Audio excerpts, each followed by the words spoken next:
Do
what you want to, girl. Be what you are. There ain't no right or wrong way. Just a play from the heart. It ain't a sign of weakness, girl, to give yourself away. But the strong give up and move on, and the weak give up and stay. Do what you want to do. Do what you want to do. Be what you are. All you can be, what you are. Oh, yeah, yeah. Do you believe in pop cars, leather bars, movie stars? Is that what's real? Hey, dudes, that shoes and cars, no blue. Is that how you feel?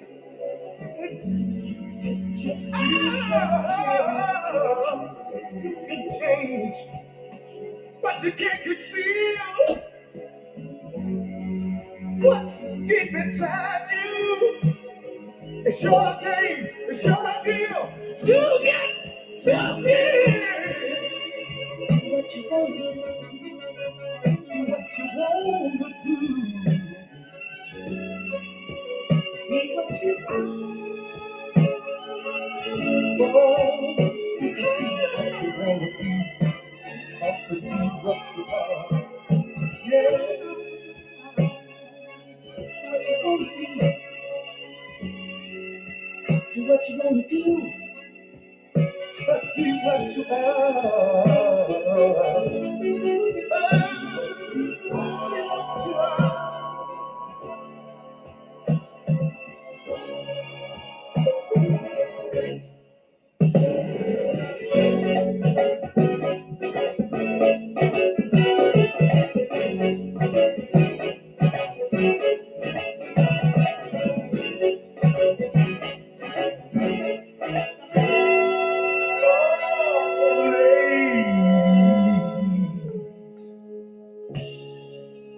Do what you want to do.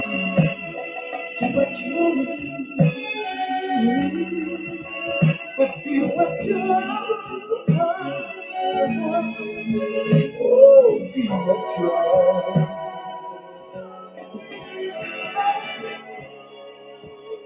Do what you want to do. Do what you want to do.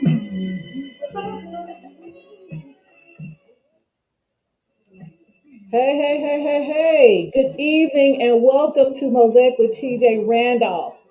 You see, I'm kind of giving some old school vibes up in here. I had to. I had to. You understand me? I had to for the guests about to grace us. You need to go on and know. But I got to get through the announcements. Listen, let me tell you how special this guest is. I smoke a cigar maybe twice a year. You heard? You see this here? Twice a year. This number one of 2022. But let me get to the announcements. I want to shout out my nephew. He'll get on the outro. Normally he is the intro on the horn, but I'm gonna go ahead and give it up for my nephew. I gotta go ahead and do that anyway. So why don't y'all bear with me while I just do that real quick? Just bear with me. My nephew Spunk Adams, who always gives the funk, you understand me? On the horn.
Okay, I'm back. Again, shout out to my firstborn nephew, Ryan Spunk Adams. You can find him on Spotify and also Apple Music. I am Spunk on Instagram.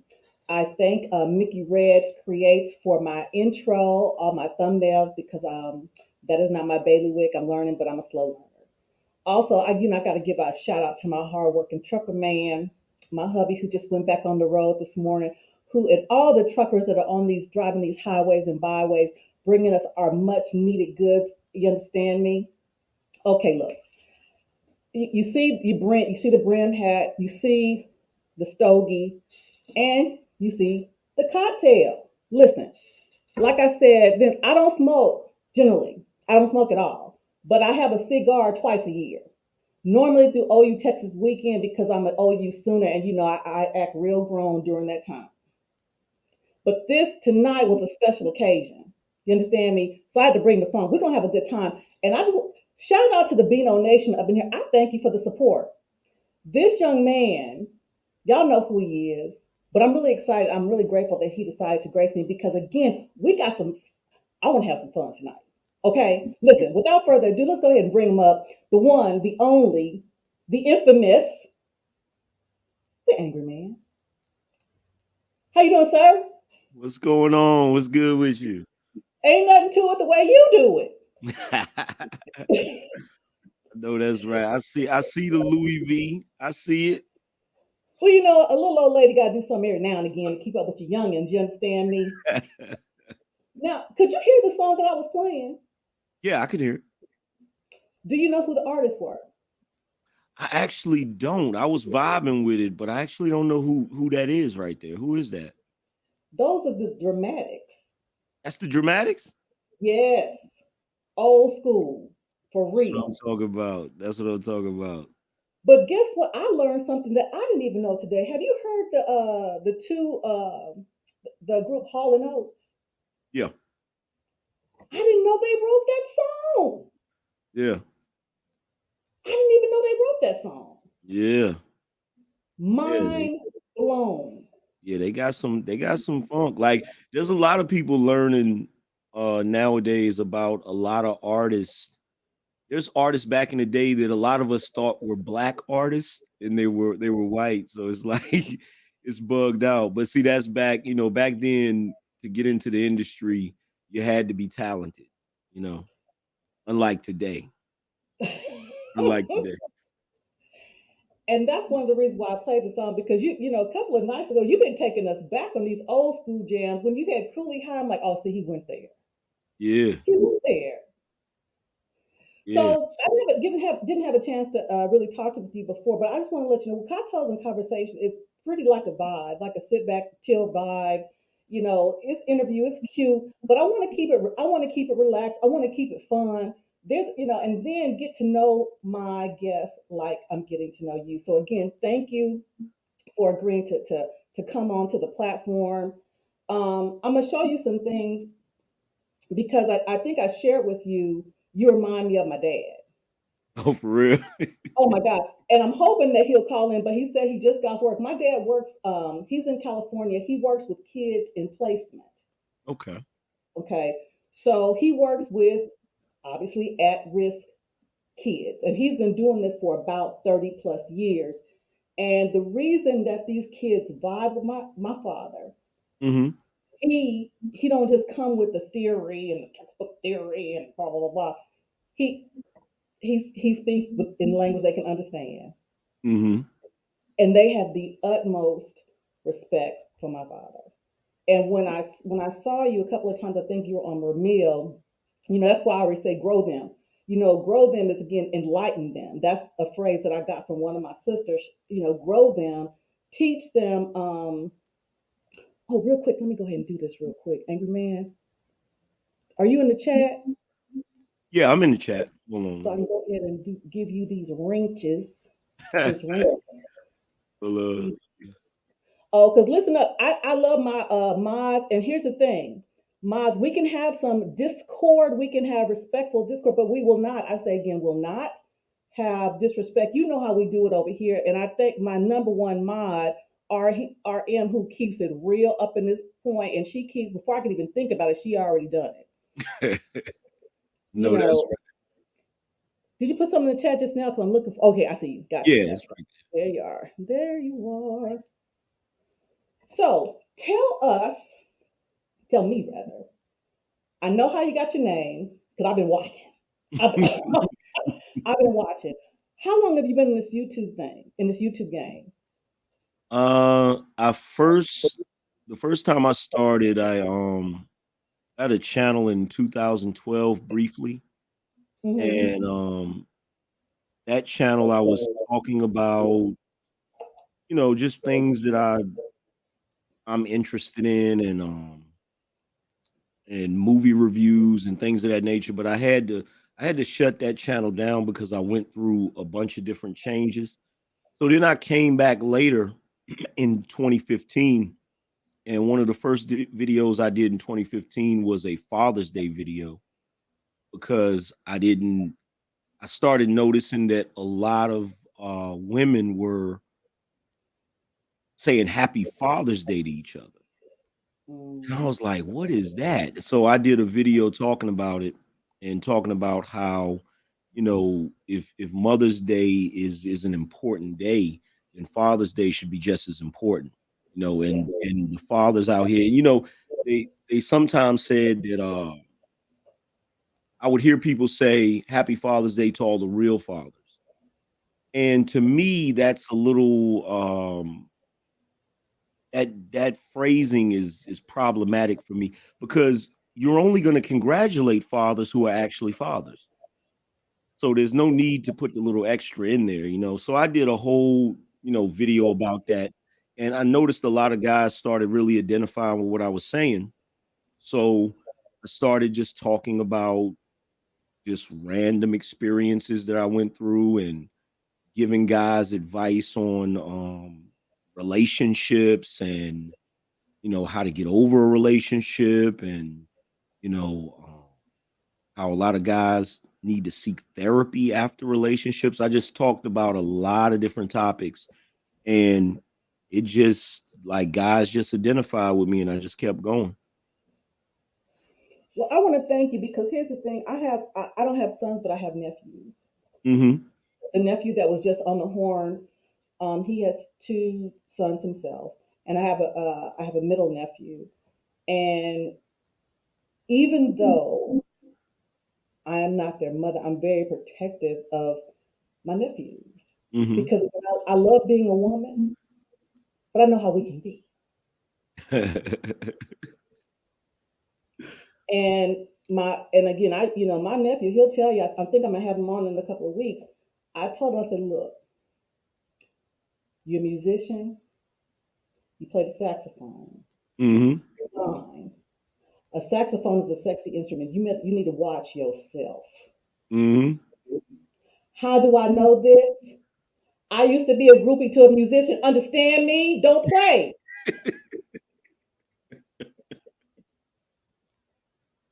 So I appreciate you giving the men, the young and middle, Mhm. because there are some good women out there, but there are some trash ones too. Yeah. Speaking of trash, can you explain to me what Strag is? A friend of mine, Grinch, he came up with the term strag, which it really describes a woman that doesn't really respect herself. So a woman that doesn't have any respect for herself to the degree where, she'll engage in all sorts of behavior that is not, you know, it's not conducive to the way a lady would behave. So Okay. it's no different than a strag is no different than back in the day they would say, well, a few years ago they would say thought, a while back they would say straggler, or they would say, just basically generally a woman that's not ladylike. It doesn't really conduct herself in a ladylike manner. The type of chick that would be fighting in the street, Yes. cursing like a sailor, you know, um, the chick that always wants to deal with guys that are not good for her, but is always complaining about guys that's not good for her. So basically, that's what it is. Real quick, let me look in the chat. I want to apologize in advance. When I made my request, I know Be No Nation, y'all come strong. I'm not talking about y'all. I'm talking about those who might want to come and try to troll because we're not having any of that over here. So that's what I was talking about. We're not doing that over here because I've had that a couple of times. Not too much, but a couple. I want to shout out Z Easy. Thank you for the super chat. I appreciate it. I see my niecey poos, Courtney Michelle and Lucky Marie in the house. I shout out to my favorite one and only RM, the Mrs. Creative. Hi, Ari Nicole, representing the Beano Nation in the place. Q Wilson, the American Sub. Thank you for your services. If it's what I think it is, you see, I serve Yeah, too. yeah, Uh, he's in army. Who? You see the army? I was in the army and the navy. Yeah, over here. So who? Thank our remedy. Appreciate you. Listen. Oh well, you were on one show, and I said, I call them flea males, FLEA males, because Mhm. those kind of they make me itch. So I call them flea males. Mhm. You understand me? Okay, so I was trying to figure out what I was going to talk about other than the normal journey, but you were on an amazing live earlier today Oh, with with Steve. Steve. Yeah, with Steve. Yeah. That was amazing. And I didn't see it from beginning to end. Hello, Nicole. I didn't see it from beginning to end, but I came in. There was a young man who talked about, I guess, basically he was trying to He had messed up, but he didn't tell y'all he had messed up with his lady, and he was, stuck, and he's a truck Mhm. driver. Um, I could kind of understand. Well, I understood everything y'all were saying because at first he didn't tell y'all everything, Yeah. right? Because my husband is a truck driver. Hmm. So and we've been married, it'll be 3 years in July, 4 years together. We met online, and I'll get to that in a minute. But Steve was talking about what he should do to kind of keep it spicy and basically to kind of work himself back into her good graces. But even if he wasn't in the doghouse per se, I really like that you all were giving these young men the game because they don't know what romance is. No, no, They don't know what romance is. no. So when you're talking to these young men, do you find that happening often that they are kind of doing what some of the women were doing or are doing, complaining, but they're not really given the game or even recognizing the game? What are your thoughts on that? Well, they don't really. It's not that they don't know what romance is. They have a negative concept of romance because in their mind, anything that you do for a woman that is nice is Hmm. simping. So they've come to the internet, and there are places where guys don't really make distinctions between ladies and strags. So because there's no distinction, a lot of these guys absorb this information, and they think that any guy that is in a relationship with a woman, does anything nice for a woman, shows any type of chivalry, that guy is a simp and he's a sucker. He's a guy that's basically being taken advantage of. So even if so, like say for argument's sake, that a guy wants to go on a date with a woman and he's like traditional and he says, well, when I went on a date with the woman, I paid for everything because that's the way I was raised. I'm traditional, this, that, and the third. Well, another guy and other guys in that discussion, they'll say, oh, you're a simp. And he'd be like, well, why am I a simp? Because she got a free meal out of you. And that's the way they think. Hmm. And, I've had this discussion with guys numerous times, and I said, well, if you went out on a date and you paid for dinner and you paid for a movie, didn't you eat too? Didn't you watch the movie too? Hmm. Did you have Hmm. a good time? I mean, if you would have went out by yourself, you'd have still had to pay. You know what I'm saying? So, and nowadays with the way men and women are, a lot of times you'll go on a date, you might pay for the date, and then the next time she might offer to pay for the date. Like it's not really that serious, but you have so much rhetoric, and it's gotten to the point where it went from trying to solve the problem to it just being about rhetoric. Because originally, when I came into this space, a lot of the guys they were trying to solve a problem.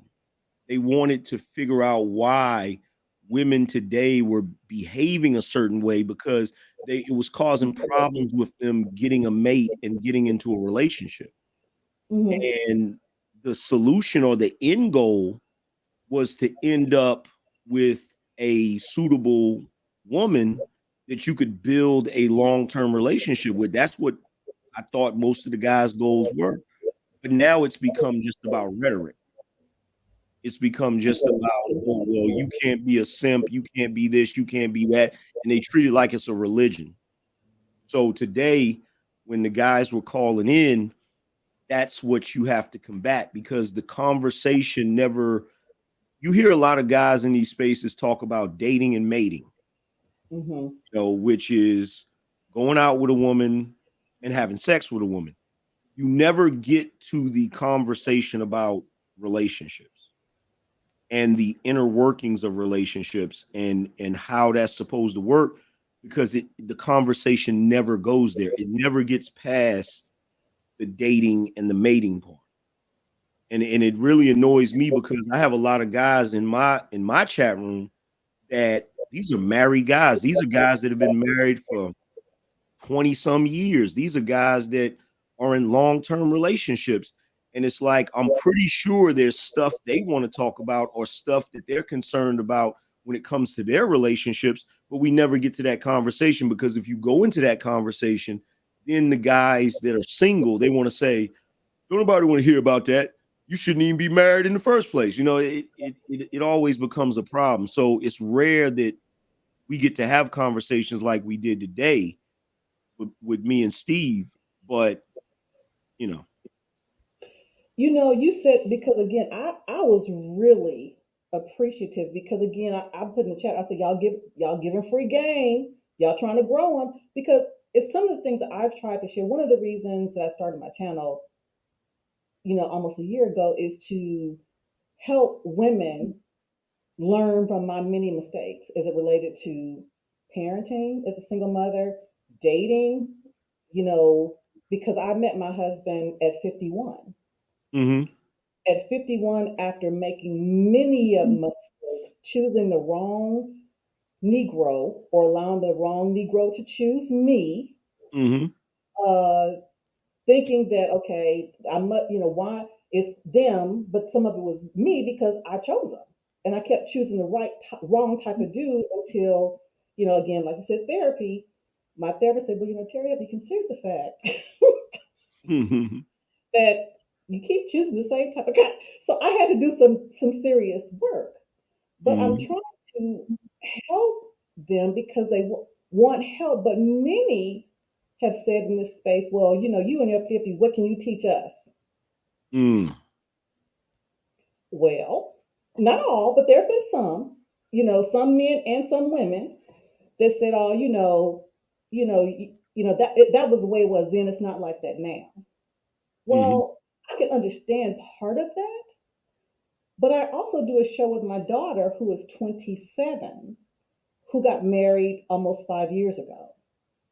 mm-hmm, So she's been married longer than me. So there are men and women who want to be married, but by her own admission, she had to look for the qualities that really mattered in a man, other than the superficial pie in the sky thing. But of mm-hmm. course, she wanted somebody that she was attracted to. But she also had to do some searching. But again, if my son-in-law was like that, my daughter would still be single, and so would he. So I think we've allowed both men and women to become so jaded, and it really saddens me that some of these men, I'm just talking about men, are so jaded at such a young age. Yeah, yeah. They haven't even lived. And what annoys me about it, and I've said it plenty of times, because there's this cadre of old Negroes, um, that are old single men, Mm-hmm. and all they've been preaching to these guys for the past few years is to be single. And some guys have pointed it out. Um, I've pointed it out. I've told guys, I said, look, you're taking the advice of older men who weren't able to do what they wanted to do. Does it ever cross your mind that they're setting you up to end up like them? Because misery loves company. And so, it really annoys me when I hear a guy that's 20 years old saying that he's repeating the rhetoric of a guy that's 50 or 50 some years old, that is a single guy. And it's just like that old joke. You don't want to be the old Negro in the club. Like, you don't, you know. And they don't realize, like, the value of actually getting the things you want out of life, instead of ending up in a space where you have to accept whatever you already got in life. And Right. it's like you have to structure your life early. In your 20s, you have to structure it early so that you can build up to those things. But that's not what these younger guys are getting taught. They're getting taught to give up at an early age instead of building at an early age. let me go ahead and say this. I'm gonna go ahead and go there so you don't have to. Mm-hmm. Uh, I have a problem with the Kevinites Mm-hmm. who take his talking points and just spew it like they're rehearsing a sermon. And what I find problematic now, I have said it before and I'll say it again. There are some things that I agree with that he has said. Mm-hmm. However, he wasn't as enlightened when he was their age. So please stop. I'm talking to Yeah. him. Yeah. I said, because remember, I was there. Yeah. So we do want to show young people that we've learned from our mistakes. We do. Just Mm-hmm. like we learned from mine, and I'm sure that he wants to give that knowledge as to what he's learned from his. But don't sit here and act like you done came strong all your life, because I know you have been. Yeah, and see that's one of the big differences with me, and people use it against me. People use it against me. I've shared with everybody my failings. I've shared with everybody the mistakes I've made in the past, and I find it necessary to point that out because one, nobody really wants to take the advice of a person who appears to be perfect or pretends to be perfect. You know, Angry man, someone says my mic is muffled. Does it sound muffled? I need to fix that. just a little bit. Okay, let me fix it. Go ahead, I'm listening. I'm gonna mute myself. Go ahead. Yeah, but nobody wants to take advice from somebody that isn't, that thinks they're perfect or pretends to be perfect. People want to know that you are flawed. You have issues like everybody else has issues, because then, like, how can you teach somebody something if you haven't slipped and bumped your head? How can you teach somebody to ride a bike if you never fell off one? You know. So my thing is, I can't really I can't really get down with the guys that get up here and pretend like their shit don't stink. You know. Are you? Is this better? I don't know. I think, do you have different mic settings? Are you If I do, I don't know what they are. Let me Yeah, see. because it sounds like Oh, wait a minute. I think. you might be talking through the camera mic. What about this? Yeah. There you Okay. go. There I go. Okay. There you go. Sorry, people. Sorry, people. Okay. Um, yeah, so I think that's one of the challenges that I have. Is that, and I even said that I think some of the things, the transformation, if you will, is that he got red pilled. In that, I had to look at what red pill meant essentially, far Mhm. as, and it says, accepting the life changing reality of life, or unsettling or life changing reality by taking the red pill, versus staying in contented ignorance by swallowing the blue pill. So I get the enlightenment, Mhm.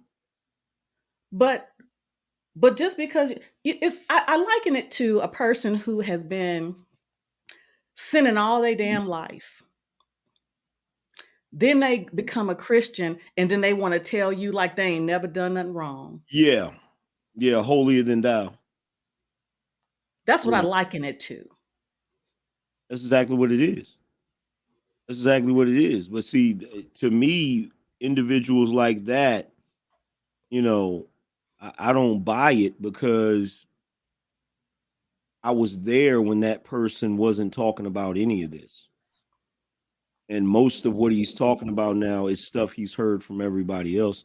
So already he's coming from a different paradigm. He's coming from the paradigm of, this is popular, so let me talk about this, as opposed to guys that lived it and decided to talk about it because they've actually lived it and experienced it, because everything that I talk about, it's either something that I've went through, something that I've experienced, or something that I've learned. Like I'm never gonna speak from somebody else's perspective. So it's like, oh, well, that actually works over there. So I'm gonna talk about that. I'm gonna jump on that bandwagon, and that's part of the reason why I don't really run out of things to talk about because I'm pulling from my own experiences, Exactly. so it doesn't get stale. You made another point because again, what I've learned in some of these spaces, not just his, Hmm. they talk about the meeting, if you will, but they don't talk about what happens after the meeting. I'll give you, because, and that's another thing that I liked about what you all were talking about today. Hmm. Again, me and my husband met online. We're in our 50s, so our viewpoints are a little different because I'm it's my second marriage, his third. Both of our kids are grown, so we have gone through our share of stuff, and we knew what we wanted. But Hmm. even though we're older, some things transcend no matter what age group you're in. Yeah. But even to the point where you're talking about a lady. Shout out to Uncle Stu, my brother, my younger brother, about 2 months. Um, he did an interview with me and my husband a few months ago, and he asked my husband how he knew I was the one. Hmm. And he said one of the things that made him know that I was the one was the fact that when we did FaceTime, the very first FaceTime, I asked him, "Are you decent?" Hmm. because My bad. because oh, that's okay. Because he had something up. He was in the bed. I'm like, "Are you decent?" Because that let him know I wasn't for no shenanigans. We ain't doing that kind of stuff. And it let him know that I had standards and I was a lady. Yeah. And he valued that as opposed to his by his own experience and his own account. There were some women, females, and again, this goes on in your middle age too, that were Mhm. just trying to just cha-ching, put it Yeah. on them real quick. Yeah. Just get the So, titties up. but we had one of the things we had conversations. Hmm. We got to know, and it wasn't like it's kind of like what I think Steve was saying. It wasn't an interview. It was just a dialogue. Hmm. Yeah. You It was actually a got you dialogue. actually got along. Yes. And see, it's crazy because it's such a simple answer that it goes over people's heads. Like sometimes the reason why you're having problems is because the two of you don't get along. You just don't, you're not compatible. Like with me and my lady, like we get along. Like we can hang out with each other and it's not about sex or any of that stuff. Like we laugh at the same stuff. We have the same interest. We have the same taste. Like I could say, "Babe, you're gonna go to the store and get curtains." I don't have to tell her what kind to get. She's gonna get something that I know I'm gonna like too because we have similar tastes. You Right. know. So if I go pick something out, she's gonna be like, "Ooh, that's nice." And it's simple, but it that's what makes a relationship last, and it also is what makes a relationship strong. Is when the two of you actually get along with each other. Like you got people out here that's together, they don't even like each other. You listen, get out of my head. I was going to say that. You literally took the words out of my mouth. It's one thing to love somebody, but something to even like them. Yeah. Because me and my husband, you'll know what I'm talking about. We sit around, we watch Columbo on Sunday nights. That's my man, Columbo. Just one more thing. Yes. Yeah, there's one more thing. Yeah. Like that's like with my girl, like she watches New York Undercover, like the reruns. Oh, yes. Yeah, like she'll be watching that and I'll come in and I'll see her watching it and then I'll sit down and I'll start watching it with her. But yeah, like it's so simple, but it's simple for us because we come from, generations where that was normal, you know. So now And my generation was right at the cusp of it changing. But like nowadays, it's not, it's abnormal for two people to get along, you know, in Well, a it's romantic way. abnormal because they don't talk to each other. They have a whole relationship via DMs and text messages. Yeah. Yeah. I mean, they did it. Don't get it twisted. They're the ones that caused it. You know, that's the other part of it. They neither one of them wants to take responsibility for it. So it's like, So, oh, the I'm women are sorry, go ahead. it's like, oh, the women are different now. It's bad out here, bro. And you know, the women are like, these men aren't men anymore, and it's both sides. Well, and that's one of the things I've said, you know, the whole idea of Strag thought that's not new. You just call it something new. Yep. They had those around in my day, in my mama's day. They just called it something different. And the only thing, well, one of the major differences is that because with social media, with all this, you see it 24/7. Hmm. But it's always been there. But for every female that a young man is every female that a man is pursuing that is not good for him, how many good women has he looked past to get to the female? Yeah. Well, see, Same with the women. it's really weird because the guy will, in this day and age, the guy will get with the woman and go on a date, and she doesn't want to have sex the first night. Well, now he loses interest in her because she didn't give him any. But he'll get with the chick that gives him some the first night, and it's like, oh, that's the one you're interested in. Well, you're backwards. You pick the one that doesn't really have too much respect for herself, to the one that, you know, and you're wondering why it's going the way it's going. Can you say that one more again for the people in the back? You pick the woman that gave it up the first night, when the woman that didn't give it up for the first night was the one that actually respected herself. Mm, mm, mm. So, what do you have young men or men that are calling you complain? Do you grow them to that what you just said, and how do they receive it? I tell them that, but they don't listen. They don't listen. They don't. The men of today do not want to take instruction from other men. They That just have what want, they want. yeah. They want to. But see, that's crazy. What I have is definitely what they want, but they pretend like it's not what they want, and yet they complain about it as if they want it. It's really goofy because they don't want to admit that they messed up and that they're messed up. And because of that, they can't really fix or navigate out of the problem, because in order to fix a problem, you have to first recognize there's a problem. And again, it goes back in some, and not in all, but in some instances, the deep dive into therapy. Because I've been on several panels with, my adopted nephews and nieces, and we've had these conversations, and it becomes a question, kind of like I had to ask myself, what kind of women are you picking and where are you finding them? Where are you finding them? Now let me ask you this real quick. What are your thoughts? Because again, there's another sentiment about stepfathers Hmm. that is pervasive in these spaces.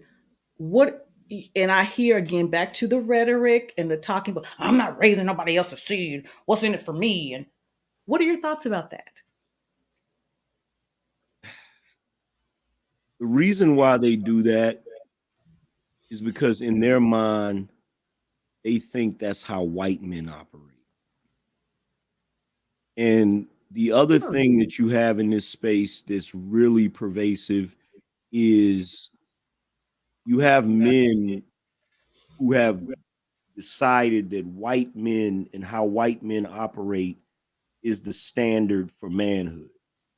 Now, I'm not saying that there aren't white men out here that handle a business and do what they do. That's cool and that's fine.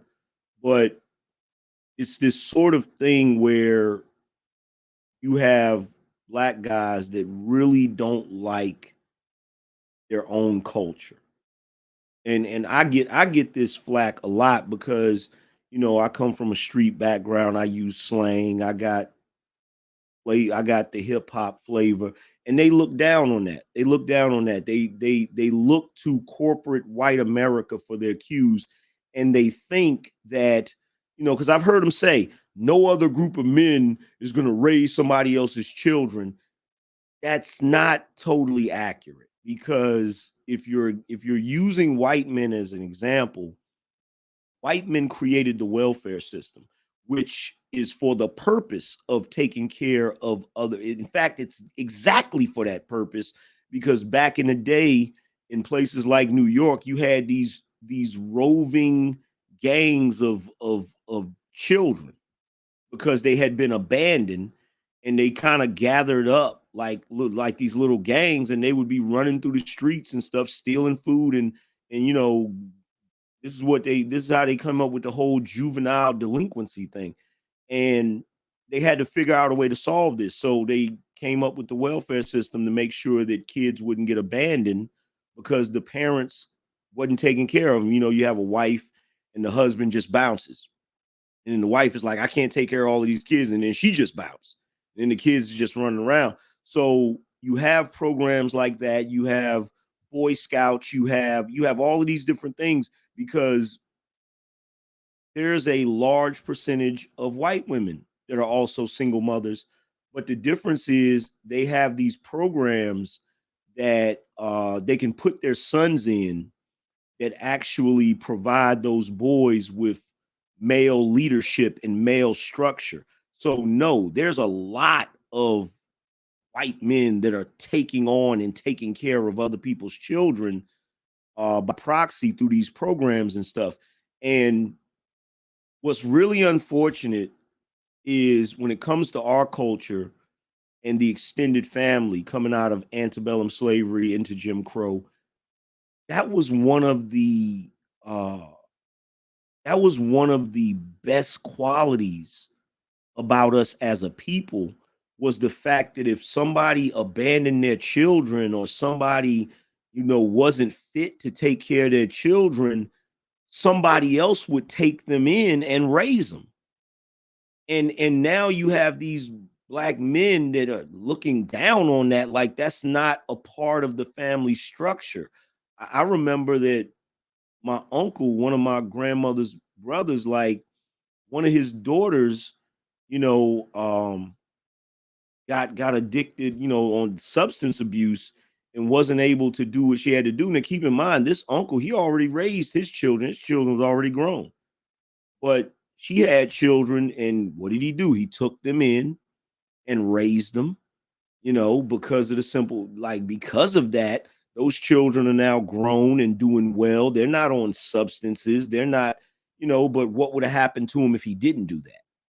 you know so there was this thing where we fought to make sure that our family members didn't get cycled into the system, into group homes and in detention centers and things like that. So this concept that these guys have, and it's funny because a lot of these guys running around here, they wouldn't be shit if they didn't have a stepfather. See, you about to make me throw something at this screen because you show right about it. And check and let's peep game on this. Many of them came from single mothers. Yeah, yeah. That's why they're so mad at single mothers.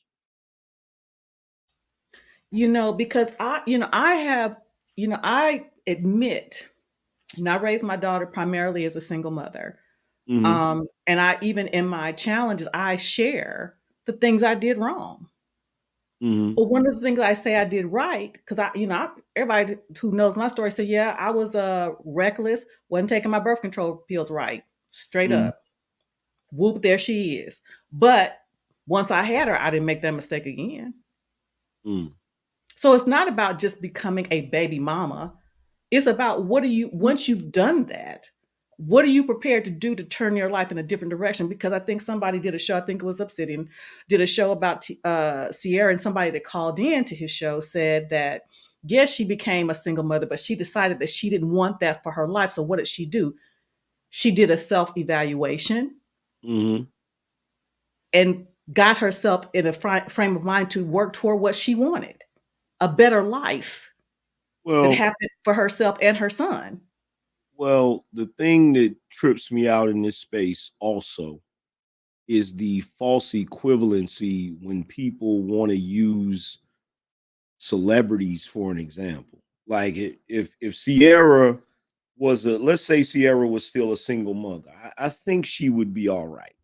You know what I'm saying? Like it's funny to me because they constantly use these celebrities as examples, and it's like down here at the regular level, you're dealing with other things. Like a Sierra, if a Sierra is a single mother, it really isn't gonna matter. And the reason why is because she can afford to put her kids in private school. She can afford to give those children a better life and all that. See, at this level is when the single mother issue becomes a problem, because if that woman is struggling, it's going to be harder for her to make sure that those children are brought up properly. Um, because let's be honest, there was a time when I grew up, you know, in the 80s, not every woman was married. Like there were women that were single mothers, but they did their thing. You know what I'm saying? They did their thing. And the only reason why is because back then, I just feel like back then they were more attentive to their children than they are now. Like now it seems like to me they neglect them as far as paying attention to them, where they seem to want to just party and continue to be young after they had, when we was coming up, you realized once you had a child, like fun time is over. You don't really get to have fun anymore until you get a little bit older, till the child gets a little bit older, and then you can go back to having fun. But if you have a kid, you gotta focus on making sure that those kids are brought up right. Well, Angry Man, that's the reason why I had this uniform on. Mhm. because because when I got pregnant and I was not married to her father, I had some decisions to make. Mhm. I had some decisions to make. And, at the time, her father and I were not in sync. So I needed to make sure that I did what I needed to do so I could take care of my daughter. So Mhm. I went through ROTC. I was in graduate school. I was working 2 jobs, got my commission, went on active duty. So I made sure that my daughter had health care, made sure Mhm. she had dental, because again, I did what I needed to do. Mhm. And it's funny, like you said, because I had my daughter at 27. But Mm. my mother made it very clear when I moved back from California to Oklahoma, and I moved in with her. She said, "You got 6 months. Ha. You got 6 months to get a job, this, and get your own place." I did it in 5. I wasn't going, she was not going to put me out. Mhm. But here's the thing. But again, I watched my mother. Mhm. And my grandfather wasn't going to have that either. So to your point, you did have the extended family Mhm. who held, because my mother had me at 17, who held the people accountable, but the difference is they listened Yeah. even if they didn't want to, because Yeah. the respect was there. Like, I'll be damned, even though my mom was technically grown, when my grandfather said something, it was like E.F. Hutton. Yeah. Yeah. It ain't gonna be no back and forth, because if you ain't gonna act right, I'm gonna take that child, I'm gonna raise it myself. Mm-mm. That's like my uncles. They were grown, but they were still staying at my great grandfather's house or whatever. And he told them they had to be in his house at uh before 11 o'clock. Like, don't come rolling up in there after 11 o'clock, right? And so they thought they would be slick because my great grandfather, he didn't have like a education like that. So what they did is they turned the clock back, um, turned it back an hour, but they thought that was going to trick him. No. But he, when he came in there, he looked at the clock, and older folks, they got that internal clock. They can tell you what time it is, right? So, and this is a man that was a sharecropper, so he know what time it is. So he he told one of the younger ones, he said, "Is that clock right? And don't lie to me." And they said, "No, it ain't right. It's about an hour back, right?" And so he waited until they got home. And when they got home, he had a broomstick. And you already know what happened. You ain't gonna be coming to my house disrespecting me. But see, back then, there was more of a reverence for and respect for elders than there is now. Like Yes. nowadays, people want to have back and forths, and see, I've had to get that out of my children. Like they'll I'll say something to them, and then they'll say something. I'll be like, "Who are you talking to?" Like there is no back and forth. This is a dictatorship. You don't get to, when you get out on your own and you get your own place. You know, you can do what you want. Like the other day, one of my sons said something to me about wanting to do something, and he was like, he said something about he wanted to grow some vegetables. I said, "Where you gonna grow them at?" He said, "In the backyard." I said, "In whose backyard?" "Man, don't worry about it. I'll just wait until I get my own place." I said, "Now see, now you're thinking." Now you're thinking. See, that's exactly what you need to do. Okay, Angryman, how old are your kids? Um, my oldest is 19 and he still lives here. He's getting ready to get into art school. My second oldest is 18. He's finishing up barber school. And my youngest just turned 16 in December. And I think he wants to be some sort of engineer or something. So You having there, girls? yeah, I have a stepdaughter. She's in her 20s. She lives here too. She's So you're a fairly, stepdad yeah, yeah, yeah, or a bonus dad? yeah, yep. Yeah. Well, Angryman, I have a very good news story for you. I'm going to share. Again, you talk about your sons with getting your own place. So this just happened yesterday. That's why I'm going to share it. My Mhm, daughter is 27. Her husband, my son-in-law, is 30. They just had their first baby. It'll be a year on the 29th. My G baby, my G baby from my baby. mhm, So me and my husband have been helping with different things, and what I've been doing lately on Friday nights, I watch her, and so they can have date night and stuff, so forth and so on. And I kept her for like 5 days so they could go to Las Vegas. So this was really important for when your kids really start to appreciate you, and all the beating down of the knowledge comes back full circle.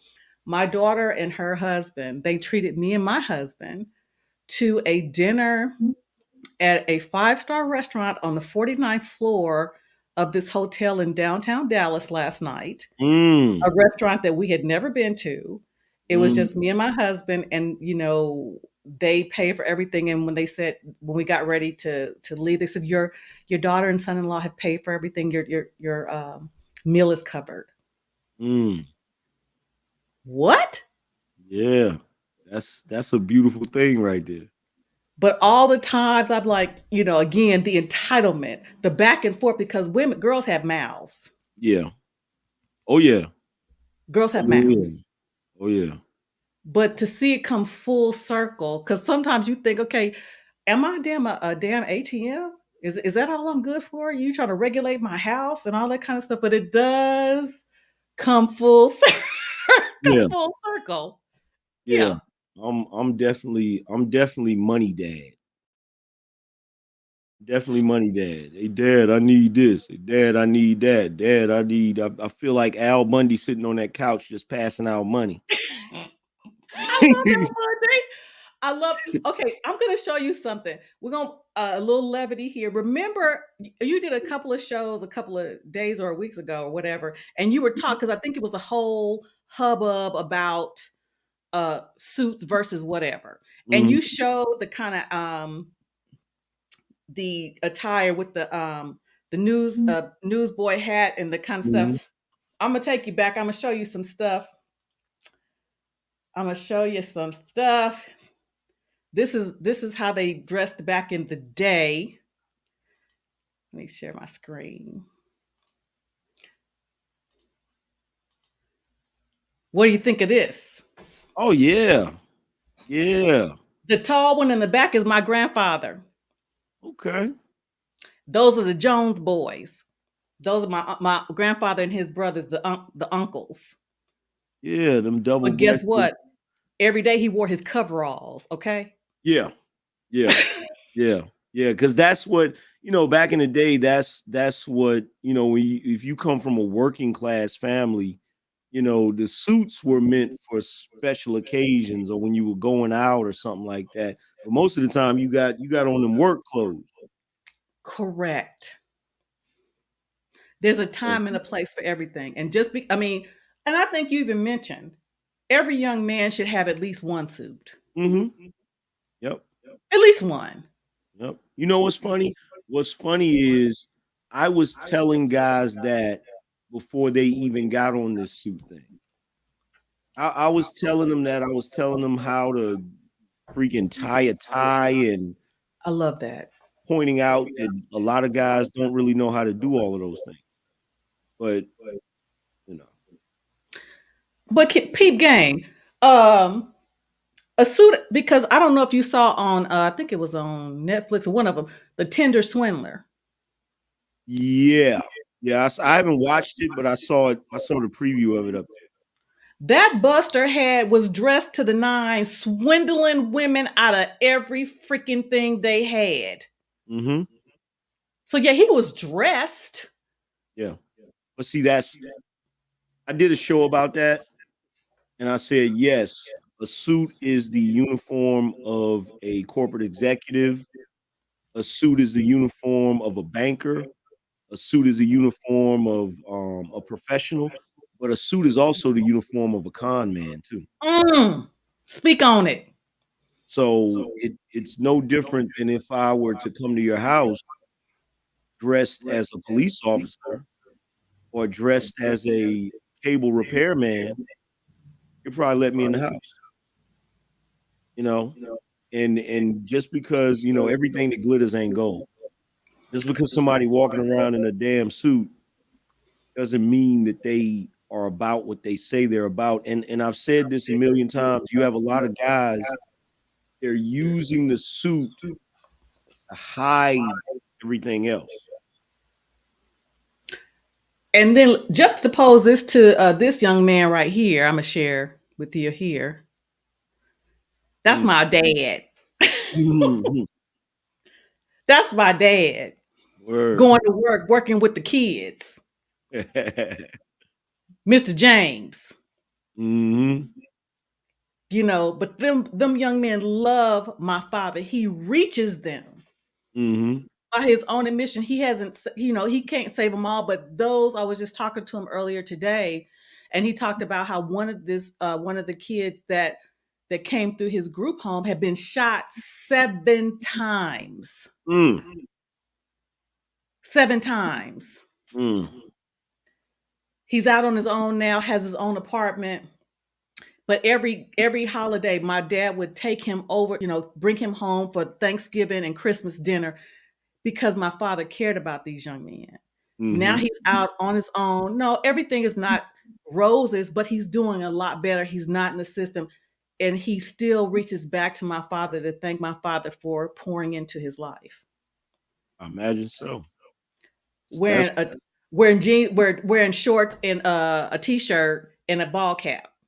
Yeah, because he can relate to him, and that's one of the things that a lot of these guys are missing. Like these boys are not going to listen if they can't relate to you. They're not going to listen to you. And my dad is from the streets Mhm. of Los Angeles. He was a straight up hustler.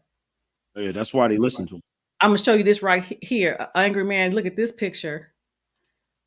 This is my dad in his day. Yeah.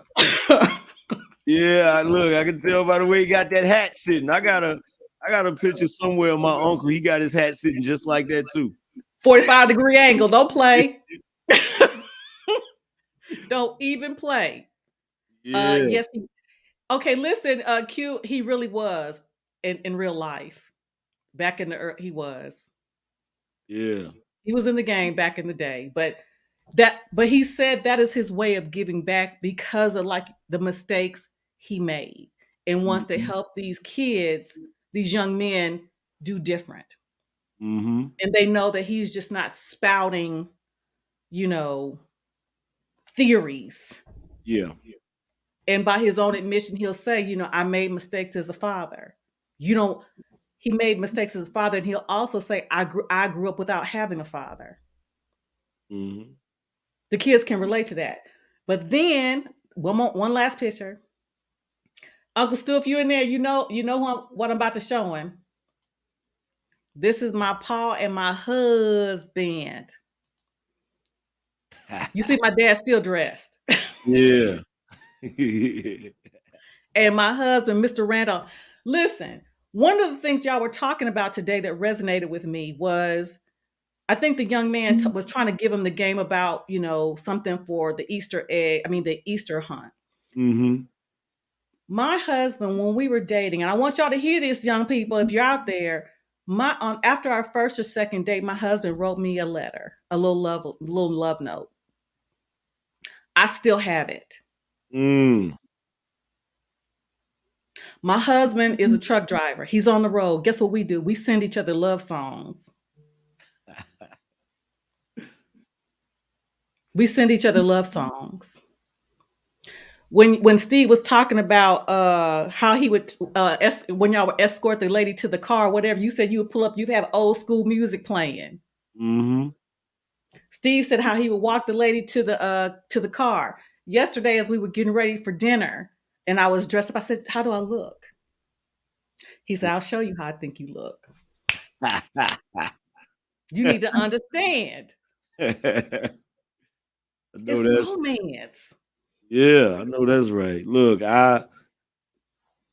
me before the pandemic and all that goofy stuff happened, um, me and my woman, we go all kinds of places.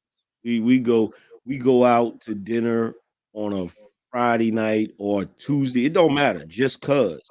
Mm-hmm. And we would go to concerts. Like we went to see Prince, and Shaka Khan was opening up for Prince. We went to see that. We went to see they had a show here in Raleigh at the outside this little outside amphitheater. They had Morris Day in the Time Ooh. with Sheila E opening. And when I tell you that show was lit, it was lit. Couldn't tell me nothing about Morris Day. So, we do that all the time. And every time we go out, we have a good time. And because I'm not going nowhere where it's no foolishness. I got enough of that in the 90s. So, we go out, have a good time, and just, enjoy life. And anybody that says that they don't want that, I You're don't lying and the truth ain't in you. lying. Flat out lying. Do you mean am I taking calls, Ari Nicole? Is that what you mean? Angry Man, do you want to take a couple of calls? Do you have time Yeah, for that? we can. Okay, let me drop the link. While I'm dropping the link, I want to ask you because I had so many. How in the hell do you get away with playing all that music? I don't. Oh. I don't. I don't. Sometimes, like what they used to do is, the way the music works is some artists don't care if you play it. They're just gonna take the AdSense money from you and give it to them. That's if you're monetized. Um, Some do. And if you happen to play a song where the person doesn't want you playing it, they don't give you a copyright strike. What they do is they send you a copyright notice to let you know there's copywritten music. And when the stream is over, they block the stream so you can't see the replay. So you can go into your thing and you'll see it's still there, but it has an X so you can't see it. And it used to be you could go in and you could edit the music out. Now what I notice is they won't even let me edit the music out. So, moving forward, I'm probably going to get away from playing too much music, but they don't let you completely get away with it. I was wondering, but what I noticed, because I was blocked, a couple of streams were completely blocked. Okay, it says Angry Man's mic has been echoing on and off. Well, I can't hear the echo. I can't So either. that's why I'm when I'm not talking, I'm gonna mute my mic. But I did drop the link. But what happened a couple of times, I did get blocked for the copyright. But what I did, I went on and disputed it that is for fair use and blah blah blah. And after 2 days or 2 or 3 days, they released it. Yeah, So sometimes I they can do. show it again. Sometimes they do. Because I'm like, you be playing. I'm like, how does he do that? Now, another thing I was going to ask you: do you mentor young men? I used to do consulting services for them, Mm-hmm. and I stopped doing that. And I just recently started again. So I Okay. have it on the website where they can get what I call masculinity coaching. So I just recently started doing that again. Okay. Okay. And the reason why I asked for my own selfish reasons, because I have a nephew that I have a nephew, and he has had some challenges, and I just get so nervous Mhm. that if he comes against come across the wrong woman, she'll take advantage of him, and he won't be able to know that. Mm. So, um, so that's why I was asking for my own personal, my own selfish reasons, because um, in some instances, I think that some of these men that call and complain, and who are really upset with women, is because one, they never had one, or Mm. two, they've had some really bad experiences with them. So, and I don't want my family member to fall into that. And I, wanted to. That's why I was asking. Okay. But I'll definitely go to the website. I'll refer him to your website, because at this juncture, there have been a lot of different platforms that talk about, empowering men, and basically men just to, like you say, stand on their square, get their stuff together, and then they'll be able to track the kind of woman that they want, Mhm. and not allow themselves to fall prey for the, shout out to Courtney Michelle, Jezebels out there, Mhm. or the Bonquishas, or the Strags, as you say. Mhm. So, but they need help. So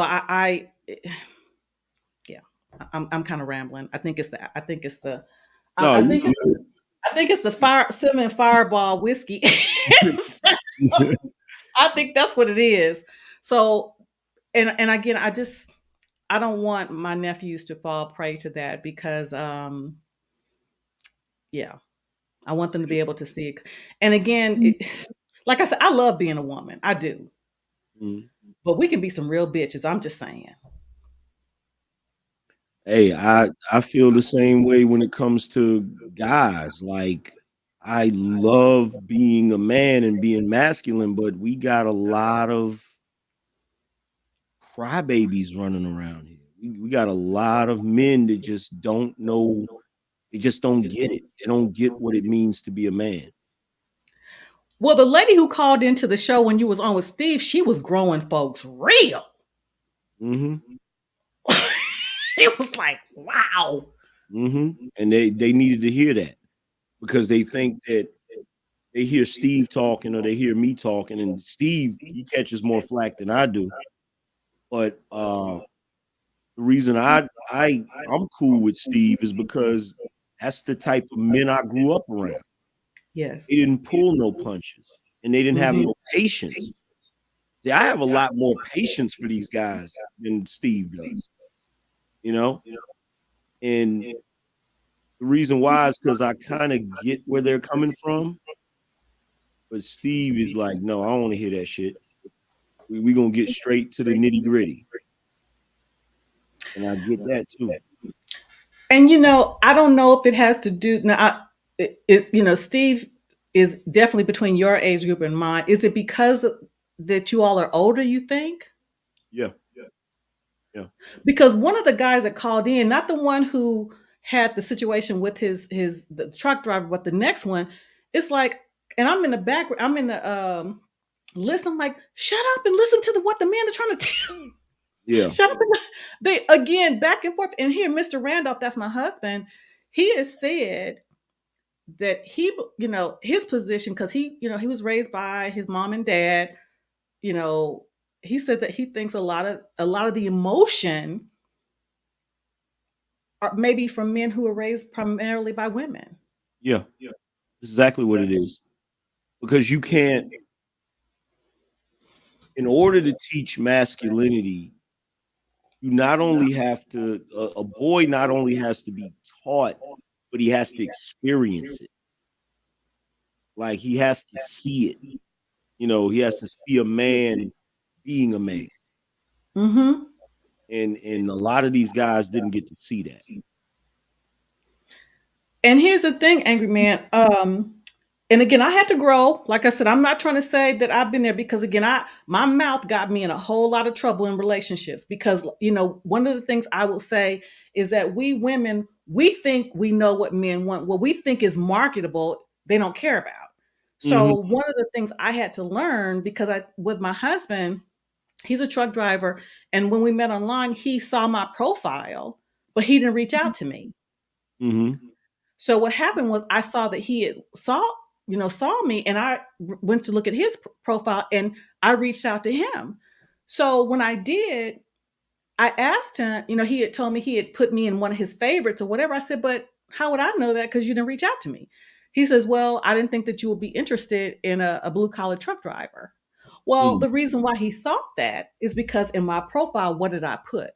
All of my accolades, all of my education, all of that superfluous stuff that he could care less. And he even talked about it. He said, I didn't think that, you were well accomplished. And, during our interview with Uncle Stu, he said that I didn't think that she would be interested, Yeah.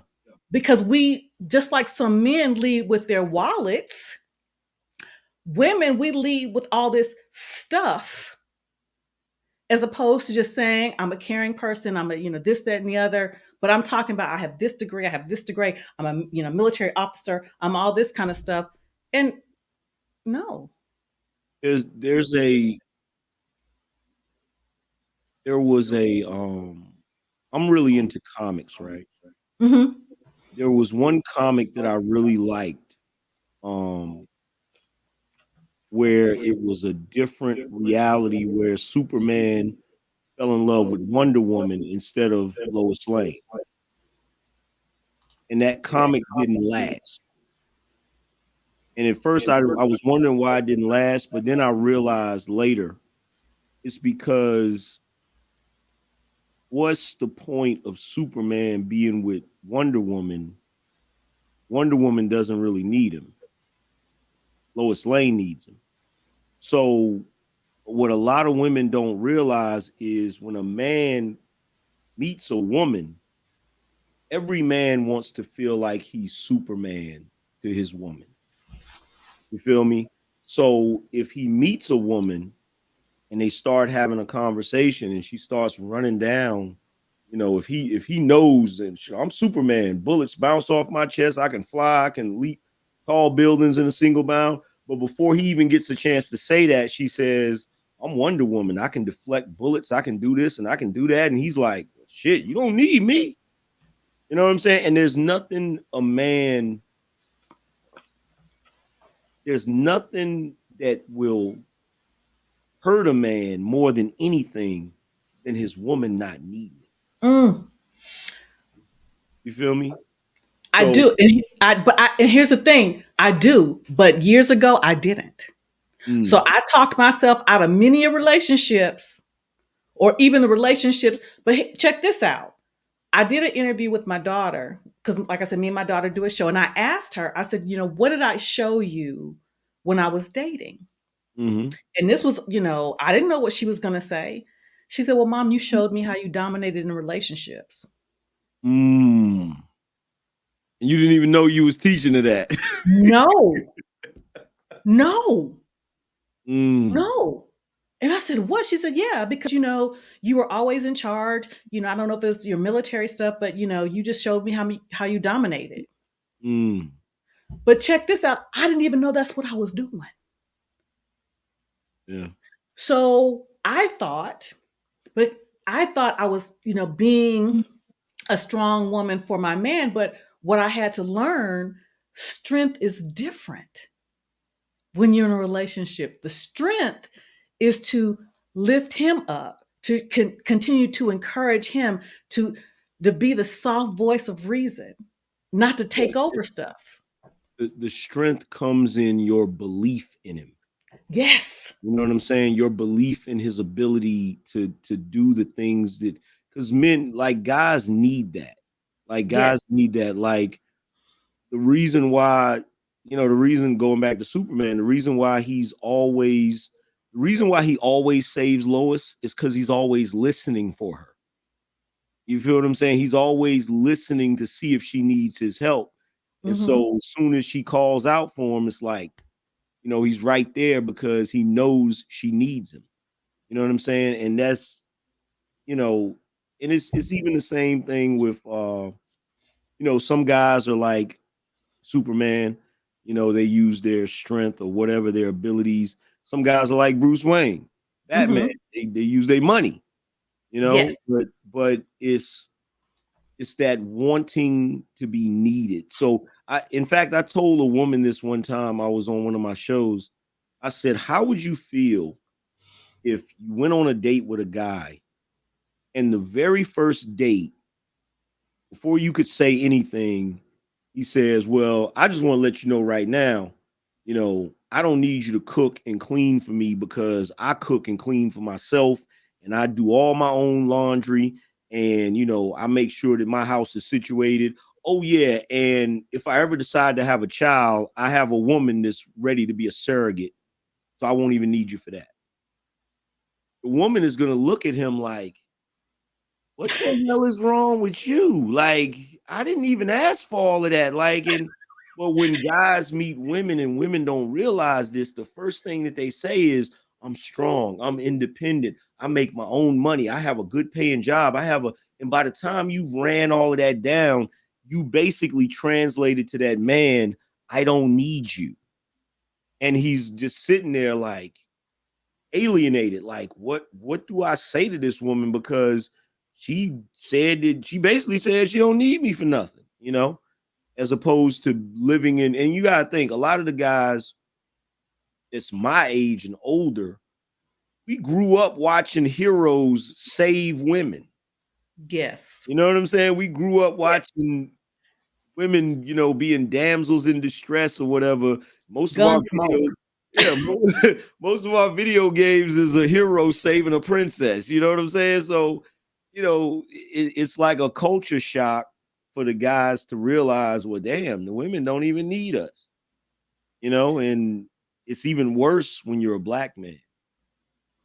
Even And worse. it's sad because I think what we did not know, we thought, and I'm speaking in general terms, we thought, whether it was taught to us intentionally or unwittingly, we thought to say that we needed a man was somehow less appealing to them. We thought if we came to them showing that we could do X, Y, and Z and we just needed them for this, that it was okay. But what we have to learn is we can't tell them how we can't tell them how to do it. Yeah. And that's one of the reasons why in my later years, um, I understand that now because, again, I let Mr. Randolph lead. And check this out. We have never, ever, ever, ever had to have a conversation about me getting with his program, ever. Guess Mhm. what? I just did. Mm, yeah. And see the women, like I get why the women do that, like because they believe they're bringing value to the relationship, and a lot of that is valuable on the back end. Mm-hmm. A lot of that is valuable once you're in the relationship. You definitely want a woman that's intelligent, woman that can handle business, a woman that can do all of those things. But at the beginning of the relationship, it's kind of off-putting. And you even have women that say, "Oh, well, these men are insecure and they just can't handle a woman that's They're, accomplished and they're strong. intimidated by a strong woman. They're intimidated." And look, and here's the I thing. said that Here's the once. thing about that. And this is what women don't really get. Because look, we definitely live in a world where men have been beat over the head on some, you need to understand women, you need to understand their emotions, you need to understand their journey, what they go through. But nobody has done that with women. No one has ever took women and said, you need to understand what men are about. And one of the things that women don't realize is the moment a man starts to show interest in you, right? And he starts to converse with you and starts to deal with you, he's literally putting something in your hands that is one of the most fragile, most valuable things in the world, which is his ego. It's one of the most fragile things. And guys, we protect our ego because if we're dealing with another dude, we got the ego encased in a metal, like a iron case. So we know you're not going to do anything to it. But in order for a guy to actually be able to relate to a woman and converse and get on that emotional level, he gotta share his ego. So he puts himself in a fragile state, when he does that. And so for a woman to say, "Oh, you're just intimidated," no, it's not that he's intimidated, it's that he's putting himself in a vulnerable state, and that's one of the most dangerous places a man can put himself. And that's why I say, ladies, because we do have the power of influence, we Mhm. need to use our powers for good and not evil. Mhm. Jada Pinkett Smith. We need to use our powers for good and not evil. That is why, again, I go back to I learned.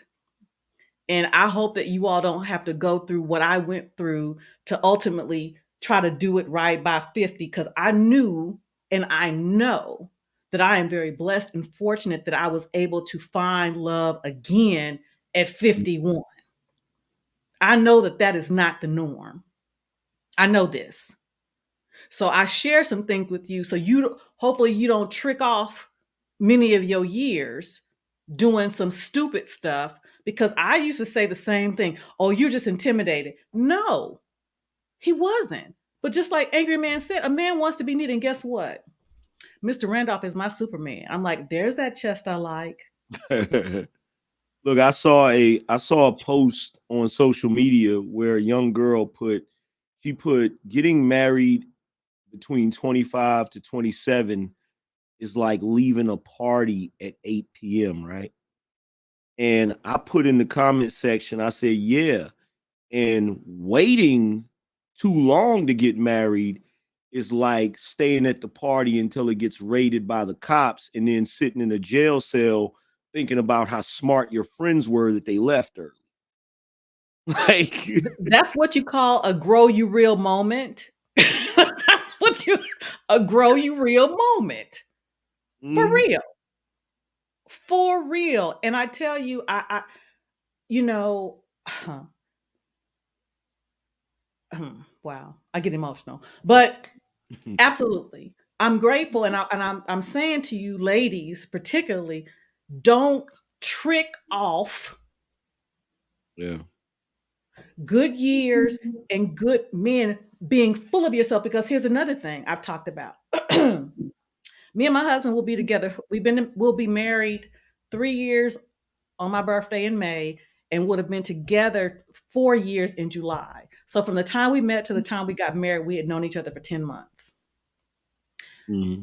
I'm retired now. I retired effectively this past October. But until then, I worked for the federal government. My husband never knew, never asked, never cared how much I made. Never. Why? Because Mr. Randolph held down this house over here before we moved. Well, my husband just bought me a new house. But so the point is, I didn't have to leave. Well, I make this. We've never. All we need to know is, can we cover the things that were going on in this house? But by his own uh, uh, attestation, he never even factored how much money I brought in. He never cared. Yeah. Because he was going to do what he needed to do to handle things up in here. And so what kind of woman would I be? Again, leading with, well, I make this and I learned. Y'all better get a hold of this. Yeah, I have absolutely no idea how much my woman makes. I don't even know. Exactly. And you don't care. No, I don't. I really don't. Like, I really don't. Like, I just look. It's funny because I have the trolls that come in and they're like, "Oh, you live with your woman and she pays for everything," and I'm like, "Shit, that's news to me." Her too, huh? Yeah, it was news to her too. She was like, "What the?" So I'm like, I don't know how much, I don't know how much she makes. I don't really care. Like I take care of the stuff here that I would take care of if nobody was here but me. You know what I'm saying? So it is what, and I take care a little bit of stuff that I wouldn't have to take care of if, you know, I'm a patriarch, but I was raised to be a patriarch. And, it took me a while to get to this place, but I always knew this is where I wanted to be because that's part of where my contentment comes from, is being able to take care of everything so that nobody under my roof is stressed out. Nobody under my roof is struggling or, going through any unnecessary BS. And a lot of dudes, they don't realize that there's a sense of fulfillment that comes from being a patriarch. And if you've never done it before, if you've never, because look, you got these dudes running around here talking about some 50-50, 50-50. It's like, bruh, 50-50. So you're in a 50-50 relationship. Let's pretend it's a corporation. So she has 50% share, you have a 50% share, right? What happens if you lose your job? You lose your job, now guess what? Her 50% stake has went up to maybe 60, 70, 80%. And now he's looking at you like, what I need you here for? Or there's an argument or there's a disagreement, instead of you just being the CEO and just holding it down. And look, I'm not saying that guys can't have, their financial, however you have your financial structure set up, that's each to each his own. Y'all do that, y'all figure that out or whatever. But for me, I don't want somebody to have so much of a stake in controlling interest that if they wake up one day and say, you know what, get this, I'm out. Now I'm looking around like, where I'm gonna get this other 50% from so I can continue living. And see, for all of the guys, that's really for the guys out there. You gotta operate like that. If you want to be the king of the castle, you gotta operate like a king. And I'm telling you, when you operate like that, you have way less issues. You have way less disagreements, way less problems. And it's because it's a natural thing for men and women to operate that way. And that's what you call paying the cost to be the boss. Yeah. Yeah. And listen, Uncle Stu knows because he was like, TJ, how'd you go from being a military officer in charge of this to being a submissive wife? I said, because I got my mind right. Because the job is the job. But going back to what my daughter said, I didn't know how to take it off when I was on active duty. So, because I wasn't married. So again, when I had that uniform on, I kept it on even through relationships. So I had to get my mind right. But I tell you what, there's not, when they talk about resting your femininity, that's another thing that kind of burned my ass. I'm like, okay, women, we should be inherently feminine. Inherently. Sometimes we got to shape, smooth some edges because I had to smooth some of my edges. But I tell you what, there's nothing more peaceful than letting my husband take care of everything. Oh yeah, look, when I first met my girl, like she took care of everything in her life, right? Everything. I'm talking super strong, independent, was a single mother with 2 children. Never got any child support, never got any welfare, just worked. You know what I'm saying? Worked, worked, worked. And then when she met me, you know, I would have to constantly tell her, like, you don't have to do this or you don't have to do that. You have a man now. And I said, I'm gonna keep saying it to you. You have a man now, right? You have a man now. I said, say it with me. You have a man now, right? And she, at first, it was difficult for her to let go of that. And there was one conversation that we had where she's like, you think I want to do all, because I gave a whole speech about feminism, right? And she was like, you think I want to do all of this? I don't want to do all of this. I wish I could just sit back and just chill. And I said, stick around. You know what I'm saying? And so now she just, that's what she does. Like she just does her thing. She just chills or whatever. And she walks around most of the time with a big smile on her face. And yeah, like just happy to just let it go. But see, I get where it comes from because a lot of women, they want to let it go. In fact, I used the analogy the other day. I said women want to be able to get in the car with a guy while he's driving and go to sleep.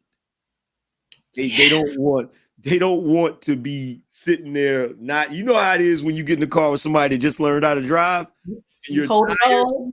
Yeah, you holding the bar and you pressing the imaginary brake. So you're sitting there like you don't want to, you're tired and you want to go to sleep, but you're like, oh no, I don't know if I should go to sleep.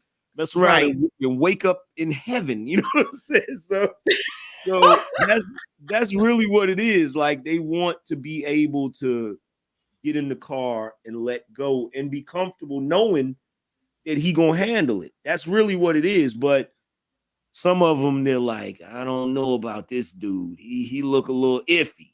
You know what I'm saying? So I get where that apprehension comes from. It's scary because to the point that, let me read this comment real quick. I had it up for a minute.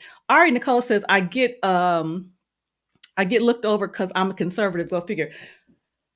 This is just my opinion. Do not discuss politics in the dating process because my husband is a conservative. I'm more liberal. Mm-hmm. I have conservative tendencies because I do. Because Mm-hmm. some things just don't work for me.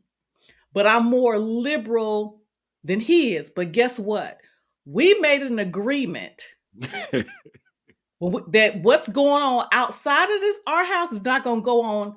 We're not going to bring it inside our house.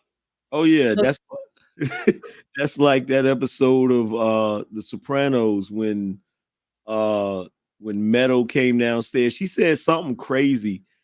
And he said, hey, watch your language. And she was like, come on, Dad. It's the 90s. He said, oh, no.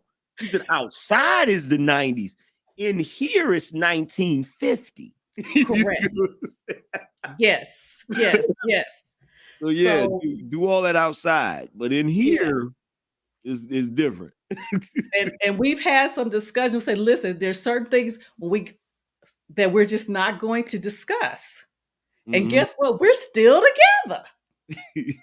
so so again, I wouldn't, kind of, that's like religion. Now you don't want to be unevenly yoked. I get that. But Mhm. but me and my husband, we don't discuss a lot of political stuff too much because again, we want to still like each other. Yeah. With me, I'm gonna tell you what it is with me and my girl that we just leave it alone, right? Mhm. She likes a lot of shows that I can't get. Like Like, the Tyler Perry shows. yeah, And he knows he that. got a million of them. And then like it's those shows, and it's a lot of shows that I call girly shows. Mhm. And I don't really she likes shows that I like too, but there's a lot of girly shows that she like. And I just be looking like, but I let her do her thing, like go do your thing, and I'll come through when that show goes off because I can't I can't. That's Mr. Red. I said, I'm going to bed. Angela, listen, you are so right. Because check this out. When I knew that I wanted to retire, and he kept saying, if you don't want to work, you don't have to work. But I have been working even as a part time since the age of 14. Mhm. And again, as a single mom, so that's all I knew. Kind of like your wife. I'm like, I said I wanted to let go, but I was like, ugh. Yeah. So at one point I said, well, honey, I got this much vacation. So if I take leave, I can do this. And so that way you don't have to worry. He said, you just can't let go, can you? Can't let it go. Can't He let said, you it just go. can't let go, can you? And so I said, I just don't want you to feel like you have to. He said, well, I'm supposed to do everything. Kind of like what you said, you have a man now. Mhm. Mhm. And I said, well, I get my VA this. He said, you just can't let go, can you? I said, Mhm. okay, I'm gonna let go. So I let go, and it is sure enough freedom. I can Yeah. go to sleep while he driving. Yeah. And that's like with my girl, like she had some job where she was working from home, and now that the restrictions are gone, they want her Mhm. to come into work, and they want her to get the squirt and all of that, and she doesn't want to do that. So I think she has like a little resale business or something. It's pretty good, but I don't be asking too many questions. I'll be like, if that's what you want to do, be my guest. If you don't want to do it, it really don't make no difference to me. Because what I'm doing, I'm gonna do regardless. Right. You know what I'm saying? I'm gonna do that regardless, and I'm gonna take care of what I take care of regardless. But you know, whatever she decided, that's what you're gonna do. That's what you're gonna do. It is what it is. But that's the blessing and that's the beauty. And I'm gonna go ahead and let you go because I done had you over an hour and a half. But listen, ladies, we want that, and men, we really want that. Even even if we are resistant, it's not we're resistant because we don't want it. We're just scared. Hmm. We're just scared because I was scared, but I know that Mr. Randolph had me. But you bring all of that crap with you. And it's not their fault, but we bring it with us. But then when they show us, but we know when we have a real one, because Hmm. that's all they know to be is real. What you see is what you get. And see the other thing too that has to be pointed out, ladies, you got to stop thinking that if you get with a guy that handles everything, that he's gonna be a dictator. Like if you're with the wrong type of guy, that can happen. Mm-hmm. But you gotta be dealing with the right type of guy. My girl, she walks around, she does what she wants. I don't be telling her what to do. You need to do this and you need to do that, and then just because I pay for everything. No, because I don't want a person that don't have a mind of their own.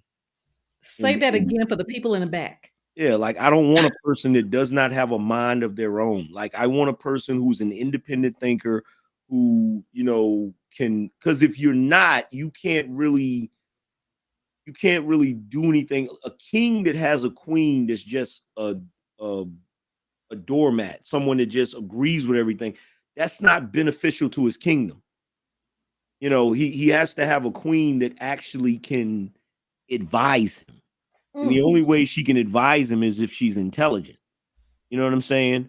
Now, of course, she recognizes that he's the king. He has the highest office in the land. But like I told fellas, when I was doing my show, I said, if you know how to play chess, you understand that the king only moves one space at the time. He doesn't have to move a lot because his queen can move all over the board. You know what I'm saying? So you have to understand, if you have a good woman, that woman can increase everything that you're already doing. But if you have a bad woman, she's going to destroy everything you're already doing. You know? Yes. Listen, we could talk about that, and I tell you, it's a growing process because Mr. Randolph will tell my husband doesn't talk a lot, but and that's another thing, ladies, we talk too damn much, and that's one thing I had to learn, and that's why God graced me with this man, because instead of me talking over him, I have to what? Be quiet, because my husband thinks about everything he says. So even though my mind is going like this, I sit and wait for him to say what he needs to say. But when he speaks, he's very prolific, and he's very intentional with what he says. But I'm saying this to say, when we went to visit my dad in California last year, my dad, my husband woke up, and him and my dad were downstairs talking. And when I came downstairs, he said, yeah, Lawrence told me what you have done, what you've done for him in his life, and how you've made him, want to be even a better man. Women, that's what we should want to do for our men. They're already good, but how we treat them, they want to be even better. That's what a helpmeet is. You heard me? A helpmeet is that. I'm not saying because I always knew it, because I didn't. But I'm so glad I got that revelation. And to hear him tell, my dad tell me what he thinks of me, and how, again, to your point, how I have encouraged him and, empowered him to be, well, not empowered, but in just support him, because he's a man anyway. But just be his support, and to be his confidant, his advisor, like you said, and to know that he trusts me. Yeah.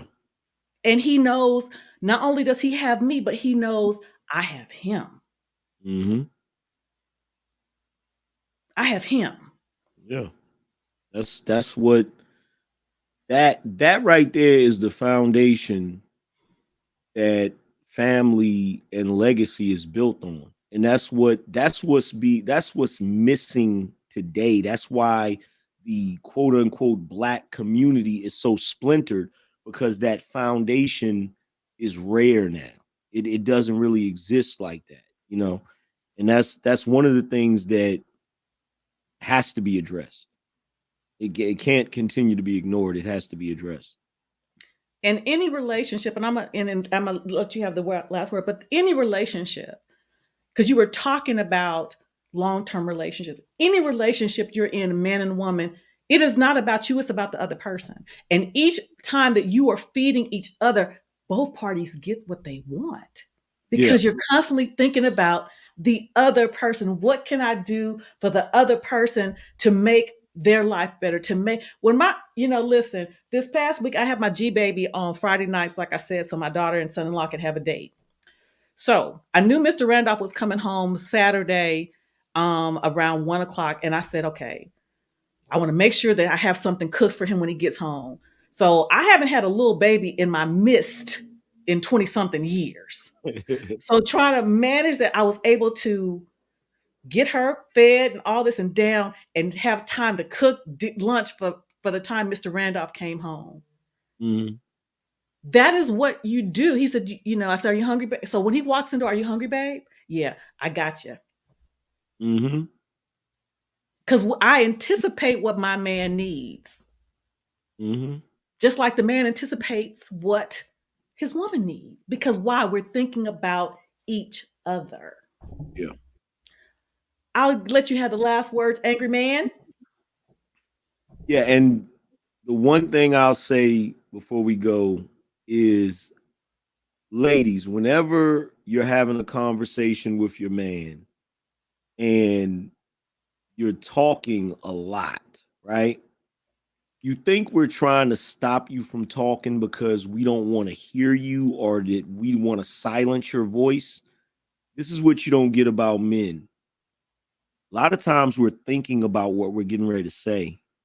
And if you keep going and you jump into other topics, you're throwing off our thought process and it causes us to get frustrated. You see what I'm saying? So we get upset because we're trying to make a valid point so you can see where we're coming from. And when you're, I call it branching. So when you start talking about different things and you go in different directions or whatever, and it's like, no, come back right here to where we were at so we can get this across. Then we can get to that. But we got to get to the first part first, you know. And a lot of times women don't realize that because you guys talk more than us. You guys converse more than us. You relate to one another more than us. We don't do that. We're very matter of fact, you know, down the middle. You know what I'm saying? So it's about communication because there is a language barrier between men and women. But like I said, these are the type of conversations that we never really get into in these spaces because we never really go in depth about the relationship dynamic. We're just talking about two people meeting each other and whether or not they like each other physically, and then that's just it. That's the end of it, you know. So I definitely enjoyed this conversation. We need to have more conversations like this in the space. Definitely. I appreciate you having me on. Well, thank you, because I think I did a whole bunch of branches, so you absolutely. Okay. Thank y'all. Thank you, Big Bad Bull, and thank you for all the super chats. Thank you, Beano Nation, for coming in hard. I appreciate it. Thank you, Angry Man, for bringing the science. I knew you would. I love your energy. I love your old spirit. Appreciate it. I do. I love your old spirit. So we're gonna end on Harold Melvin and the Blue Notes. What you know about that, youngin? Ah, that's what's up. Hey, We're hey. gonna end on Harold Melvin in the Blue Notes. I hope we can get together soon. Mm. Hey, all right. So until next time, that's what us gonna do. That's what us gonna do.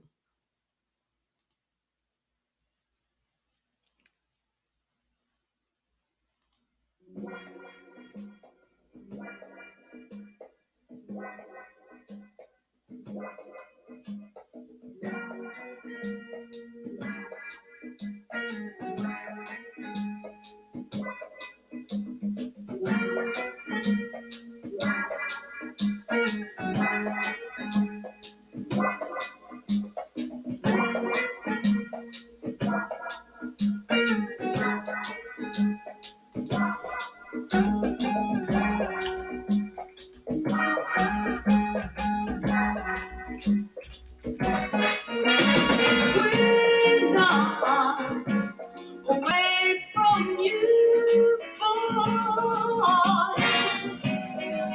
All I seem to do is cry.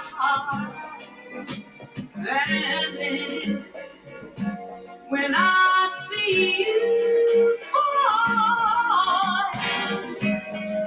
my, how the time does fly. I don't know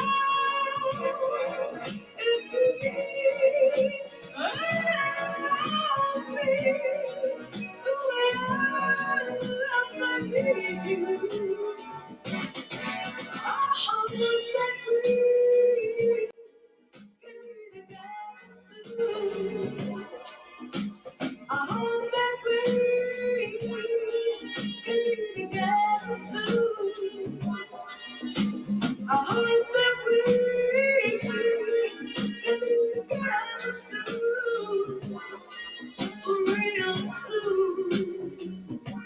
when you make it real soon.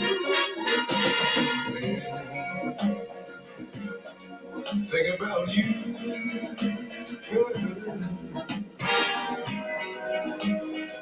Children up and down my spine. And if my wish would come true, girl,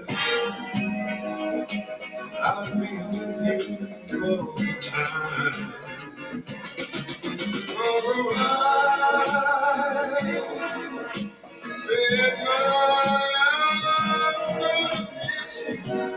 oh, my lonely heart seems to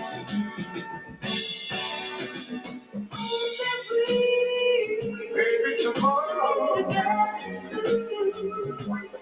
I hope that we can be baby, tomorrow can be together soon. Or will you make it real soon? I can't wait. Can you make it real soon? I can't wait. I hope that we can be together. I swear I